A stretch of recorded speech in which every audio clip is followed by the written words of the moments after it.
ప్రముఖ ప్రొఫెసర్ నాగేశ్వర్ గారు జనసేన పార్టీ, అలాగే ఉప ముఖ్యమంత్రి పవన్ కళ్యాణ్ గారి మీద కొన్ని సంచలనమైన వ్యాఖ్యలే చేశారు.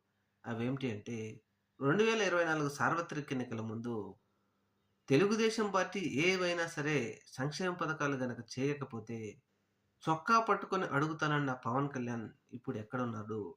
అసలు పవన్ కళ్యాణ్ వల్ల ఆంధ్రప్రదేశ్ రాష్ట్రానికి ఒక పైసా కూడా ఉపయోగం లేదు.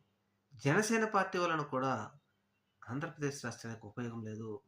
వారి స్వప్రయోజనాల కోసమే జనసేన తెలుగుదేశం పార్టీతో మద్దతు కలిసి అధికారంలోకి వచ్చింది. అంతేగాని జనసేన పార్టీ వలన ఆంధ్రప్రదేశ్ రాష్ట్రానికి గానీ, ఆంధ్రప్రదేశ్ ప్రజలకు కానీ ఏ విధమైనటువంటి ఉపయోగం లేదు అని ప్రొఫెసర్ నాగేశ్వర్ గారు కొన్ని సంచలనమైన వ్యాఖ్యలే చేశారు. మరి దీని మీద జనసేన పార్టీ అభిమానులు, నాయకులు, కార్యకర్తలు ఏ విధంగా స్పందిస్తారో చూడాలి.